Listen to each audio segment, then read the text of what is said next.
¿Quieres que tus hijos sean felices y exitosos? Todos queremos lo mismo, pero ¿qué habilidades realmente se necesitan para alcanzar el éxito y la felicidad? Por mucho tiempo se creyó que era la inteligencia. Había niños que nacían inteligentes y había niños que no. Se creía que existía un coeficiente intelectual que podría predecir el éxito en la escuela, en la universidad y en la vida de una persona. Sin embargo, tras hacer varios estudios, se encontró que el éxito académico únicamente explica el 20% en el éxito de la vida de una persona.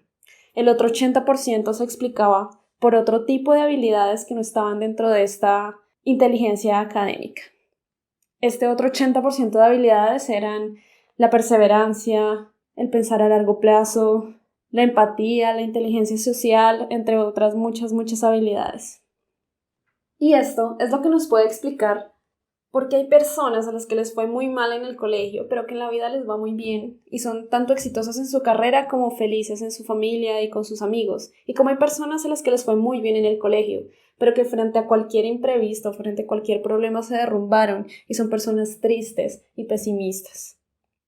Para descubrir qué fue lo que se encontró en los estudios sobre inteligencia emocional y cómo aplicar eso a la vida de tu hijo para ayudarlo a ser más exitoso y más feliz, quédate con nosotros en este capítulo. ¡Aquí vamos!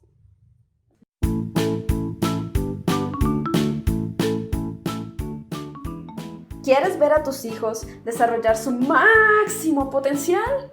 Que encuentren sus talentos y que hagan lo que vinieron a hacer al mundo. ¿Temes que el colegio o la sociedad les quite su autenticidad o su creatividad? ¿Quieres algo mejor para ellos? Pues no estás solo y la educación alternativa fue hecha para ti. Así que bienvenido al club. Aquí compartiremos los conceptos, innovaciones y experiencias de los que ya recorren este camino. Espero que te guste. El nivel de inteligencia emocional o coeficiente emocional es un mejor predictor que el coeficiente intelectual para determinar el nivel de éxito que una persona va a tener a lo largo de su vida. Pero, ¿por qué? En nuestra sociedad intelectual, antes de todos estos descubrimientos, solíamos poner a la razón en un pedestal y a la emoción la poníamos como algo malo, algo que nos afectaba. El ideal era tener una razón liberada de la emoción, que la emoción no alterara nuestro proceso de pensamiento para que no lo tergiversara, que no lo nublara. Y esto suena muy bonito, el problema es que no podemos eliminar las emociones. Y gracias a Dios que no podemos eliminarlas, porque si no, no podríamos vivir. La emoción es lo que nos lleva a la acción. Es parte de nuestro cerebro, es parte de nosotros y nunca podremos eliminarlo. Así que lo único y lo sabio que debemos hacer es aprender a controlar nuestras emociones y aprender a utilizarlas para nuestro propio beneficio. No sé si a ti te haya pasado, yo creo que a todos nos ha pasado alguna vez en nuestra vida que teníamos un examen, pero en realidad no queríamos estudiar. La razón nos decía muy claramente que teníamos que estudiar, si no perdíamos el examen y podíamos perder el año y que pereza repetir otra vez todo otro año. Sin embargo, no teníamos ganas de estudiar, podemos decir como, ay, qué pereza, voy a comerme algo antes de estudiar, vas y te comes algo, ay, qué pereza, tengo ganas como de jugar PlayStation y te pones a jugar PlayStation.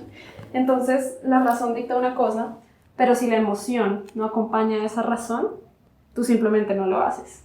Entonces, para poder hacer las cosas y tener los resultados que tú deseas tener en tu vida, necesitas ambas cosas. Necesitas tener la razón y necesitas tener una emoción que te lleve a moverte en la dirección que la razón te indica.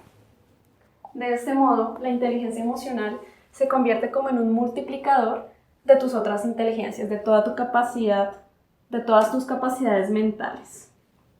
Por ejemplo, una persona que sea brillante en matemáticas, una persona 10, pero que no tenga inteligencia emocional, que no sea disciplinado, que no sea perseverante, que no sea capaz de ponerse a sí mismo en movimiento, que no sepa colaborar con otros, aprender de otros. Esta persona con inteligencia emocional 1, por ejemplo, tendría un nivel total, digamos, de éxito de un 10, que es su capacidad de matemáticas por su capacidad intelectual. O sea, tendría un 10. En total, 10 por 1, 10. Una persona que no sea tan brillante en matemáticas, por ejemplo, un 5, pero que sea moderadamente inteligente emocionalmente, tendría un 5 en matemáticas con un 5 de inteligencia emocional, tendría 25, ya está superando a la otra persona que era brillante en matemáticas. El talento de los niños que son brillantes en un área generalmente se hace muy notorio cuando son muy chiquitos, cuando todos todavía no han recorrido un camino ni han desarrollado sus capacidades. Sin embargo, a lo largo del tiempo, los que destacan no son los que inicialmente tenían el talento, a no ser que tengan una alta inteligencia emocional, sino los que lo han desarrollado con perseverancia y han ido creciendo con el tiempo. Por ejemplo, hicieron un estudio en los laboratorios Bell. Los laboratorios Bell es básicamente un sitio donde se reúnen las mentes más brillantes de Estados Unidos. Van científicos de toda clase, ingenieros, los mejores en matemáticas, en física, los que sacaban 10 de entre los que sacaban 10. Es un espacio donde está la mayor capacidad mental, la mayor inteligencia de todas las personas concentrada. Y hicieron un estudio para ver quiénes eran las personas que destacaban en este ambiente. Dado que todos eran inteligentes, destacaba aquel que tenía más coeficiente intelectual, dado que es un ambiente en el que se valora y es necesaria la inteligencia en todas estas áreas de matemáticas, ingeniería. Pues se descubrió que no. Las personas que eran las AAA, las estrellas, las que más destacaban, no necesariamente eran las que tenían un mayor coeficiente intelectual, aunque evidentemente todas las personas que trabajaban allí tenían un coeficiente intelectual mayor al promedio. Las personas que destacaban eran las personas que tenían una red de conocidos. Dado que estas personas se enfrentan a problemas muy complejos, su área de experticia y todo su conocimiento a veces no es necesario para resolver un problema. A veces necesitas la ayuda de muchas otras personas que te ayuden para resolver este problema. Entonces ahí es donde entra a jugar un papel la inteligencia emocional, las relaciones que tú has entablado con todas las otras personas para que te ayuden.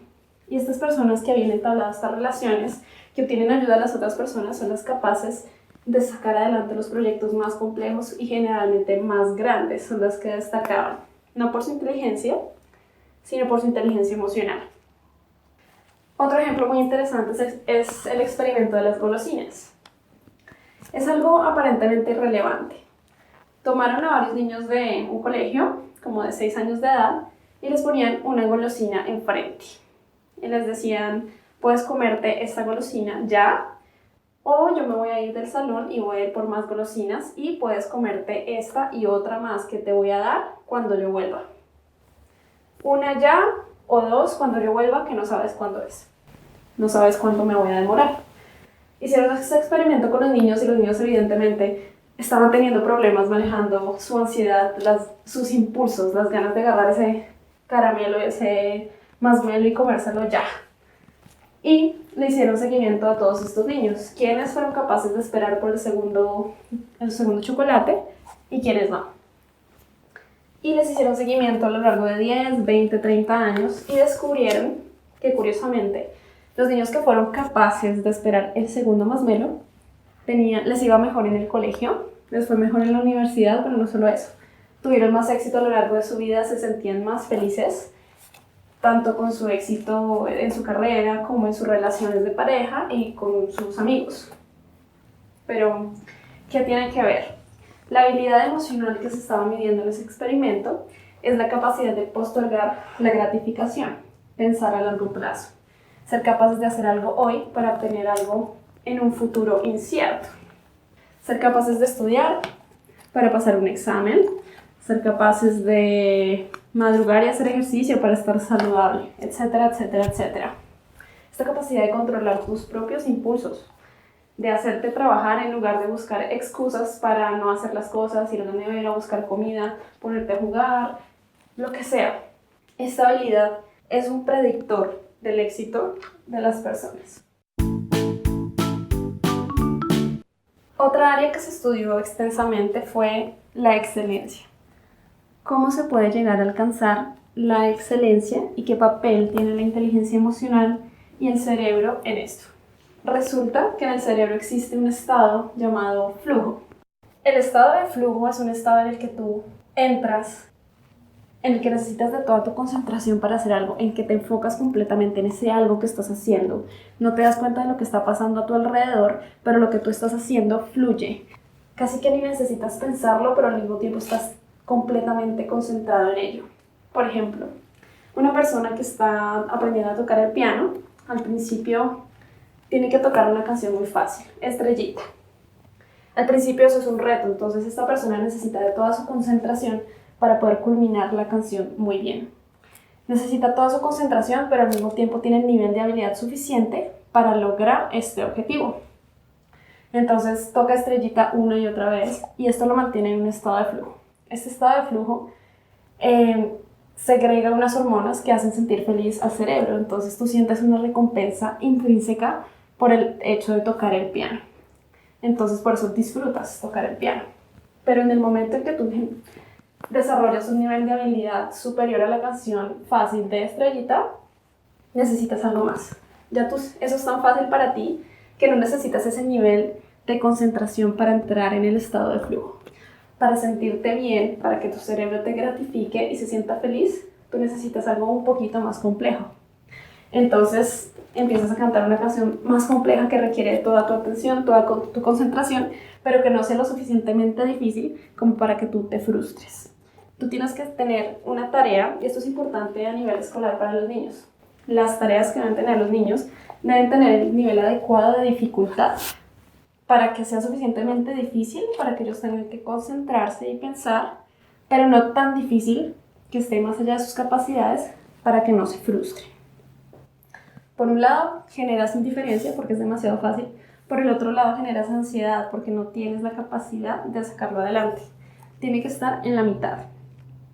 Por ejemplo, con respecto a esto, se hizo un estudio sobre el aprendizaje de matemáticas de los niños y se encontró que los niños orientales siempre les iba mejor porque ellos dedicaban tiempo a estudiar en su casa. Entonces, cuando llegaban a la escuela, ellos ya tenían las capacidades sobre los temas que se estaban estudiando allí. Entonces, si la profesora ponía un ejercicio más difícil, ellos ya tenían la capacidad para enfrentar ese ejercicio y podían entrar en un estado de flujo. Los niños que estaban atrasados veían un problema como demasiado complicado. Entonces lo que hacían era, ni siquiera lo intentan, simplemente se frustran y no avanzan. Y entre más tiempo se deje que este niño esté frustrado, más va a ser el hueco entre la dificultad de los ejercicios en clase y su capacidad para realizarlos. No va a disfrutarlo porque no va a poder entrar en este estado de flujo en el que tiene la capacidad de hacer esos ejercicios y se concentra. Entonces es importante en estos casos ayudarles en casa, porque dedicándole tiempo a esta tarea, ellos van a aumentar sus habilidades hasta poder alcanzar el nivel que se está haciendo en el colegio. Incluso lo van a aprender a disfrutar. Entonces, ¿cómo se logra la excelencia? La excelencia se logra estando en el estado de flujo la mayor cantidad de tiempo posible. El flujo te lleva a la excelencia porque es un motivador intrínseco. Tú buscas que el cerebro esté feliz y lo logras al realizar una tarea un poquito más difícil de lo que tú puedes, pero que aún así puedes realizarla. Entonces, este estado de flujo va a llevar a tu cerebro cada vez a ser un poquito mejor, un poquito mejor, un poquito mejor. Y si haces esto constantemente por 15 años, te vas a convertir en un experto y vas a alcanzar la excelencia en ese tema, en el tema de tu interés. Otra cosa que se encontró en estos estudios fue el vocabulario emocional.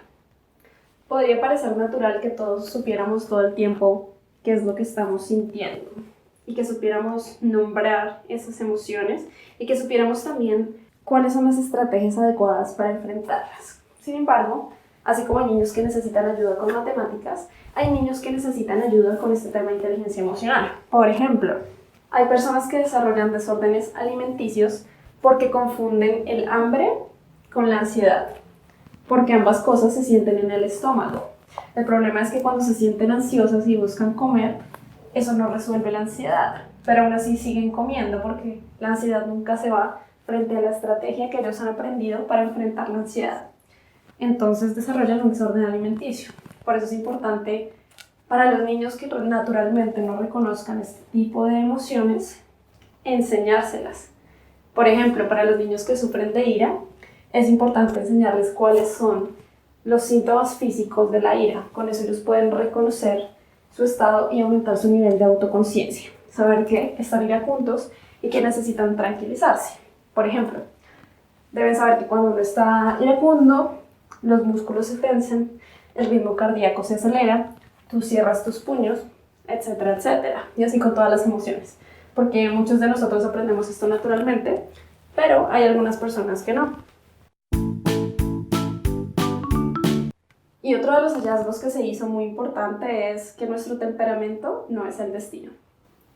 Podríamos pensar que nuestro temperamento está dado por nuestros genes, por nuestros papás. Si mi papá es iracundo, entonces yo soy iracundo. Si mi papá es tímido, yo soy tímido. Y no necesariamente el temperamento no es el destino.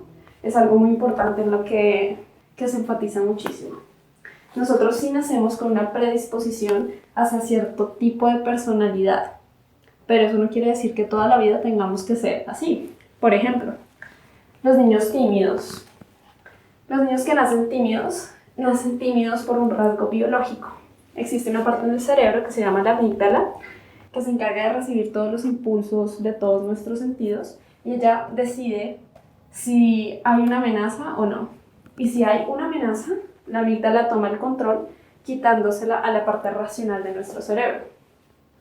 Entonces lo que pasa en los niños tímidos es que el límite que está en la amígdala para decir si algo es peligroso o no es mucho más alto en los niños tímidos que en los otros niños. Por lo tanto, estos niños se alteran mucho más fácilmente que otros niños. Frente a un estímulo neutro, ellos pueden catalogar eso como un peligro, entonces la amígdala lanza todos estos impulsos emocionales de ansiedad y de respuesta ante un peligro que en realidad no está ahí, no es un peligro. También están los niños en los que este límite está muy bajito.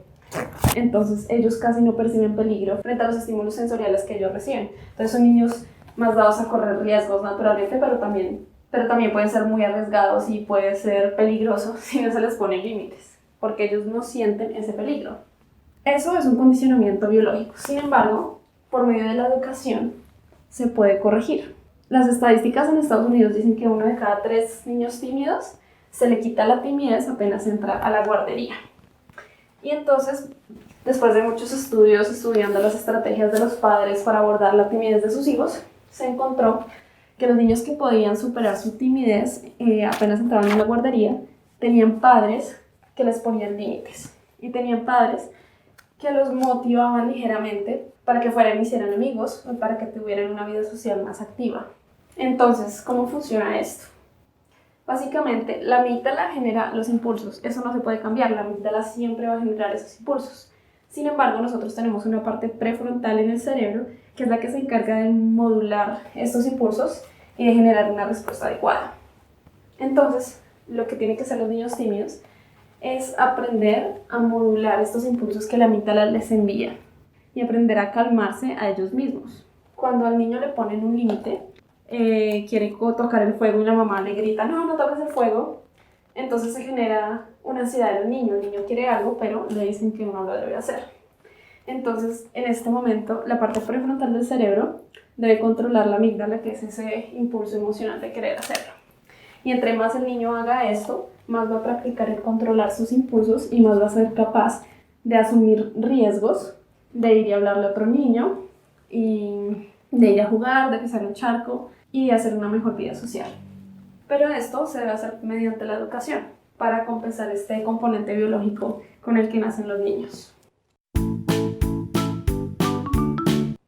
Otro hallazgo que se hizo con respecto a la inteligencia emocional fue que los niños terminan teniendo una inteligencia emocional similar a la de sus padres, de su colegio, de su cultura y de su entorno emocional en general. ¿Por qué? Porque los niños tienden a copiar nuestras estrategias emocionales. Por ejemplo, cuando un niño chiquito ve a otro niño llorando, la estrategia que él va a utilizar para afrontar esa situación va a ser la misma que la que los padres o las personas que están a su alrededor han tenido con él cuando él ha estado llorando. Entonces, por ejemplo, si cuando el niño llora en la casa el papá le pega y le dice que se calle, el niño va a hacer lo mismo en el colegio. Cada vez que otro niño esté llorando, él se va a molestar con él, le va a pegar y le va a decir que se calle, porque esa es la estrategia emocional que él ha aprendido. Por eso muchas veces vemos que un hermano mayor a veces regaña al hermano menor, porque está imitando a los papás. Por ejemplo, la respuesta frente al miedo. Los papás subconscientemente pueden enseñarle estrategias al hijo de cómo enfrentar situaciones frente al miedo, ya sea que siempre sea huir, sea pelear o sea, quedarse quieto, que son nuestras tres reacciones frente al miedo. La predominante la podemos aprender de nuestros padres. E incluso estas reacciones, esas estrategias emocionales a veces salen de forma inconsciente, porque a veces solamente conocemos una estrategia emocional frente a algo. Entonces, por eso es importante que los niños tengan modelos de referencia diferentes, que ellos aprendan otras estrategias emocionales diferentes a las que hay en casa, a las que hay en el colegio, porque nosotros no somos expertos emocionales. Nosotros somos seres humanos y no somos perfectos. Pero la idea es que los niños sean mejores que nosotros. Y para que sean mejores deben aprender mejores estrategias. Y por eso es importante que los niños tengan otros modelos de referencia. Otras personas de las que ellos puedan aprender sobre cómo actuar frente a una situación dada. Esto no para que imiten a esta persona y sean una copia de ella, sino simplemente para que amplíen su repertorio de respuesta frente a una pelea, frente a una discusión, frente a que se sienten tristes, frente a lo que sea. Por ejemplo, una historia que a mí me encanta y que me parece la representación misma en la inteligencia emocional es una historia real de un hombre que se dedicaba a las artes marciales. Él era americano y se fue a Japón a aprender con algún sensei estas técnicas marciales. Una vez él se subió al tren y estaba muy tranquilo cuando de repente al tren se subió un borracho, un japonés enorme, gordísimo, tipo sumo, y el tipo llegó gritando. Todo el mundo inmediatamente se apartó de este tipo. El tipo empezó a golpear en las paredes, los vidrios, incluso la señora que estaba embarazada la alcanzó a empujar, ¿no? Todo el mundo estaba asustado. Entonces este señor que sabía artes marciales dijo, no, pues me tocó a mí pararlo.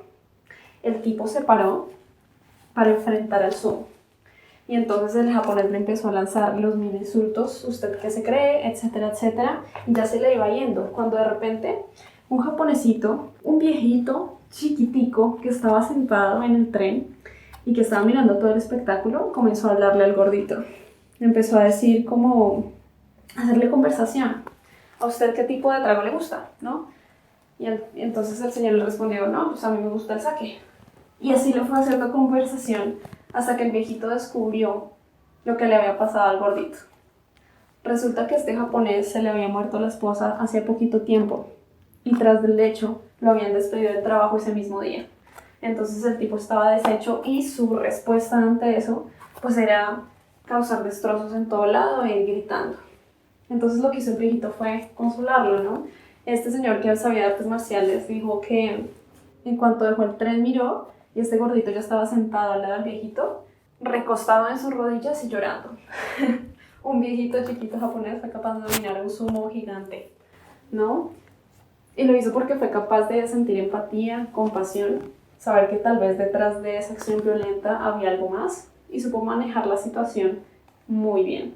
Es algo que yo no habría hecho y que tal vez muchas personas no habríamos hecho. Porque este tema de inteligencia emocional yo sí diría que es mucho más fuerte en Oriente que acá.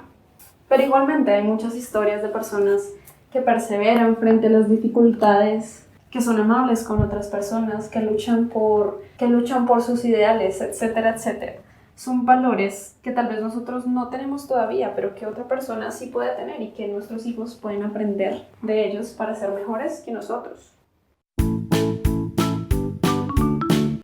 Otro descubrimiento que se ha hecho a este respecto es que el cerebro racional y el cerebro emocional están conectados.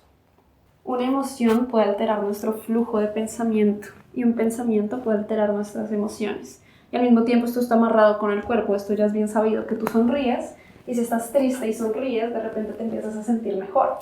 Si tú estás triste y llamas a un pensamiento triste, generalmente ese pensamiento triste trae otro pensamiento triste y así sucesivamente, se llaman uno al otro porque el estado emocional trae pensamientos similares y al revés. Esto significa que una muy buena técnica para controlar las emociones es aprender a contarnos la historia adecuada y también a los niños. Muchas veces nosotros nos hacemos videos en la cabeza, nos hacemos ideas sobre las personas, sobre lo que pasó, que muchas veces no son ciertas.